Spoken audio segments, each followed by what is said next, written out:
እንግዲህ ከባድ ነው አንቺ ደልቶሻል እንደሚሉ ወላጆች ተስፋ አደርጋለሁ ምክንያቱም አብዛኞቹ ወላጆች በጣም የሚቸገሩት ልጆቹ የሚመገቡት በጣም ወሰን ምግቦች ናቸው ከጣፋጭነቱ ጋር የተገናኘ ደግሞ ልጆቹ የደም ስኳር መጠናቸው በከፍተኛ ደረጃ ከፍ ስለሚል ሃይፐር የመሆናቸው ሌቭል በየትኛውም ኮንዲሽን ቢሆኑ ማንንም ህፃን ልጅ የሚያጋጥመው ነገር ነው እነሱ ላይ ደግሞ ሞር ራሱን ማንጸባረቅ ይችላል ወተት ለምሳሌ ኬዚን ግሉቲን አለርጂ ክሬት የሚያደርጉ እንደ ለውዝ እንደ እንቁላል አሳ ምናምን የመሳሰሉት መውጣት ሊኖርባቸው ይችላል ግን እንጀራ አሁን አይን ሲኖረው አይወዱም በጣም ሲለሰልስ ላይ ወዱ ይችላሉ ልጆቹ ስለዚህ በቂጣ ፎርም እንደ ኩኪስ በመስራት ከበቆሎ ዱቄት ጋር ወይ ከሩዝ ዱቄት ጋር ከመሳሰሉት ጋር እየተቀላቀለ መቀበል የማይችል ሰው አለ እና ይሄ ሴንሰሪ ዴቨሎፕመንት ነው ቀስ ይያለ ልክ ቅድም እንዳልኩት እንደ እባቡ ሰውነታችን እንደምናስለምደው እነዚህን ቦታዎች የምናስለምድበት መንገድ ነው ያንን ነገር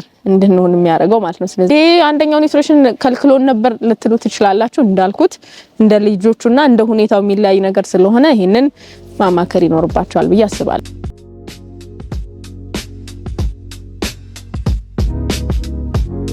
እንዳልሽው በአጠቃላይ ለልጆችም ኢቭን ለኛም ጭምር ጤናማ ምግብ መመገብ ከእድገት ጋር ከሁሉም ነገር ጋር የሚገናኝ ነገር ነው ግን አሁን በኦቲዝም ጥላ ስር ለሚኖሩ በተለየ ሁኔታ እንደው እንዲመገቡ ሰፖርት የሚደረገው ወይም ደግሞ ይሄን ነገር እንዳይበሉ ተብሎ ሊከለከል የሚችሉ ምግቦችን በዋነኝነት የትኛውም ሁኔታ ላይ ቢሆኑ ጣፋጭ ስንል ይሄ ኬክ ከረሜላ ጁስ ይሄ ከውጪ የሚገዙ ጁሶች ብስኩት የመሳሰሉት አንዳንድ ወላጆች ምን ይላሉ ቤት እኮ የሚሰሩ ናቸው ምናምን ይላሉ አፍተር ኦል ቤትም ተሰራ ውጪም ተሰራ የቤትና የውጪ ሊለያይ የሚችለው ሌሎች የሚጨመሩት ኬሚካሎች ናቸው እንጂ ጣፋጭ መሆኑን የሚቀይር ነገር የለም ከጣፋጭነቱ ጋር የተገናኘ ደግሞ ልጆቹ የደም ስኳር መጠናቸው በከፍተኛ ደረጃ ከፍ ስለሚል ሃይፐር የመሆናቸው ሌቭል በየትኛውም ኮንዲሽን ቢሆኑ ማንንም ህፃን ልጅ የሚያጋጥመው ነገር ነው እነሱ ላይ ደግሞ ሞር ራሱን ማንጸባረቅ ይችላል ስለዚህ በተቻለ አቅም ጣፋጭ ባይሰጡ ሁለተኛ ቅድም እንዳልነው ያሉበትን የጤና ሁኔታ ታይቶ ምንድነው ወተት ለምሳሌ ኬዚን ግሉቲን አለርጂ ክሬት የሚያደርጉ እንደ ለውዝ እንደ እንቁላል አሳ ምናምን የመሳሰሉት መውጣት ሊኖርባቸው ይችላል እነዚህ ነገሮች ግን አሁን ደግሜ መናገር የምፈልገው ነገር እንደየልጆቹ ሊለያይ ስለሚችል መጀመሪያ የአለርጂ ቴስት ማሰራት ካልተቻለ ደግሞ ባለሙያ ማዋራት ያስፈልጋል ማለት ነው መመገብ ያለባቸው ምግቦች ግን እንግዲህ ከባድ ነው አንቺ ደልቶሻል እንደሚሉ ወላጆች ተስፋ አደርጋለሁ ምክንያቱም አብዛኞቹ ወላጆች በጣም የሚቸገሩት ልጆቹ የሚመገቡት በጣም ወሰን ምግቦች ናቸው ነገር ግን ምንድነው ቅድም ያልኩትን መንገዶች በመከተል እንደምንም ብላችሁ ፈጭታችሁም በሮልም በምንም አድርጋችሁ አትክልቶችን ለመጨመር ሞክሩ ፍራፍሬ የምትሰጧቸው ከሆነ ፍራፍሬዎቹ ሳይፈጩ ሌላ ማጣፈጫ ማርንም ጨምሮ ማርም ስኳርም ሳይገባባቸው ይዘታቸውን እንደጠበቁ እንዲቀምሱ እንዲለማመዱ እንዲቆርጡ ማድረግ ፍራፍሬም ሌላ አይነት ግብአት ነው ሌላ ግን ቅድም እንዳልኩት ባላንስድ ስለሆነ ከስጋ ግብአቶች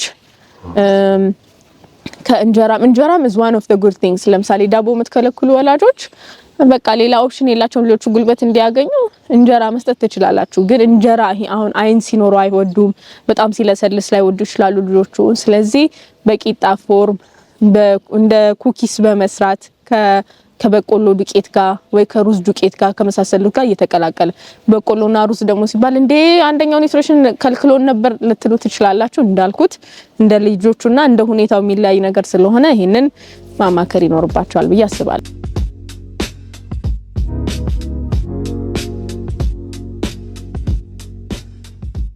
እኔ የራሴን ጥያቄ ልጠይቅሽ ሊጠቅም ይችላልና እኔ አሁን ወደዚህ ሙያ ከገባውና እነሱን በደንብ ማየት ከጀመርኩ በኋላ ነው ራሴን የሚያስተዋልኩት ሴንሰሪ ኢሹ የሚባለው ነገር እኔ እንደውም በሁሉም እንትን ያለብኝ ነው ለምሳሌ ከለር አለ የሆነ በጣም ሌመን ከለር የሆነ በጣም የሚረብሸኝ ማለት ነው ሳይው እንደዚሁም ደግሞ ድምጽ እንትን ዋይት ቦርድ ሲጠፋል አይደል የዛኔ ይጫዋለሁ በጣም ነው የሚረብሸኝ የምር እና ደግሞ ምግብ አሁን አፕል በጣም ጣሙን እወዳለሁ፣ አፕል ጁስ እወዳለሁ፣ ግን እንዲህ ገምጬ መብላት አልችልም።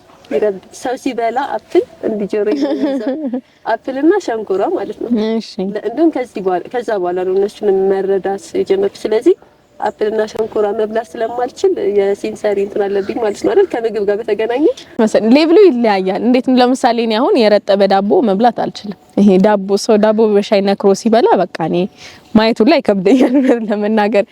ግን የልምድ ጉዳይ ነው። የልምድ ጉዳይ ማለት በጣም በቀላል ሁኔታ ላስረዳሽ። ነገሩን ስጠራ ደግሞ ተነስተሽ እንዳትሄጂ ራስሽን አዘጋጂ። እባብ ለምሳሌ ብዙ ሰዎች ምን ያደርጋሉ ማለት ማንም ሰው እዚህ ጋር ቢመጣ ፈርተን የምንሮጠው ነገር ነው አይደለ? ግን ደግሞ ሰርከስ የሚሰሩበት ሰዎችም አሉ አይደለ? ላያቸው ላይ ጠምደው ምናምን በቃ እንደሆነ እንደ አንድ ጥሩ ጓደኛቸው እኛ እንደምንለብሰው ሻርፕ ሊጠመጠምባቸው ምናምን ይችላል። በእኛና በእነሱ መካከል ያለው ልዩነት ምንድነው? ተለማምዶታል። ያ ቆዳቸው እንዲለምድ አድርጓል።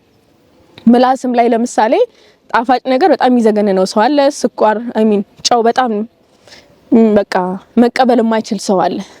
እና ይሄ ሴንሰሪ ዴቨሎፕመንት ነው። ቀስ እያለ ልክ ቅድም እንዳልኩት እንደ እባቡ ሰውነታችን እንደምናስለምደው እነዚህን ቦታዎች የምናስለምድበት መንገድ ነው ያንን ነገር እንድንሆን የሚያደርገው ማለት ነው። ስለዚህ አሁን አንቺ ቀስ እያልሽ ካሮቱንም አፕሉንም መሞከር ነው ማለት በጣም ነው የምወደውና እንዲህ መግመጥ ከሽከሽ ማድረግ ስለማልችል እንትን ማድረግ ስለሚረብሽኝ በለውዝ ለምሳሌ መሸፈን በለውዝ ቅቤ በቸኮሌት ከዛ ምን ያደርጋል መጀመሪያ ጥርስሽ ወይ ምላስሽ የሚያገኘው ቸኮሌቱን ነው የሚሆነው።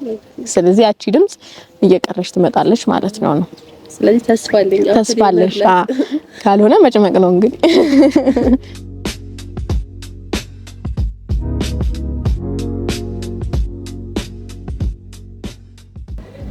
በመጨረሻ ማለት እንዴት ነው አሁን ለምሳሌ ኦፍ ኮርስ ዲያግኖስ አስደርገዋል እና ልጆቻቸው የተለየ የአመጋገብ ስርዓት እንደሚያስፈልጋቸው ፊል አድርገው ሊሆን ይችላል እና ይሄንን አሁን ለማረጋገጥ ባለሙያም ለማግኘት ሊሆን ይችላል ሪኮመንድ እንድታደርግልኝ የራስሽንም ይችላል ወንጀል ልታሰርኝ ነው የራሷን ለማስተዋወቅ ነው እንደምትሉ ተስፋ አረጋለሁ። ግን ኦፍ ኮርስ አሁን እውነት ለመናገር በጣም ብዙ የስነ ምግብ ባለሙያዎች አሉ።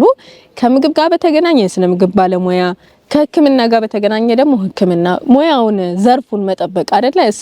ስፒች ቴራፒ ከሆነ ስፒች ቴራፒስት የሆነ ሰው ጋር ሴንሰሪ ዴቨሎፕመንት ልክ እንደዛው መተግበር ያስፈልጋል። እኔ የምገኘው ቦራ ኪድስ ሞል ሁለተኛ ፎቅ 213 ላይ ልሄም የስነ ምግብ ማማከር አገልግሎት ይባላል። ቤተ ልሄም የምትለዋን አትረሷትም ብዬ ተስፋ አረጋለሁ። ቀጠሮ ተይዞ ነው መምጣት የሚችሉት። ስለዚህ እናንተ ታስቀምጣላችሁ ብያገ 0978 30 88 ደግሞ አለው 0978 30 88 ላይ ደውላችሁ ቀጠሮ አስይዛችሁ መምጣት ትችላላችሁ። ግን የትኛውም አገልግሎት ብትወስዱ ማወቅ ያለባችሁ ነገር ይሄ የአንድ ጊዜ ተግባር አይደለም። ይሄ በአንድ ወር በ3 ወር የሚተገበር ነገር አይደለም። ለረጅም ጊዜ መተግበር ያለበትና እናንተም እንደ ቤተሰብ መቀየር ያለባችሁ ነገር ስለሆነ ልባችሁን ለዛ ማዘጋጀት ይኖርባችኋል ብዬ አስባለሁ።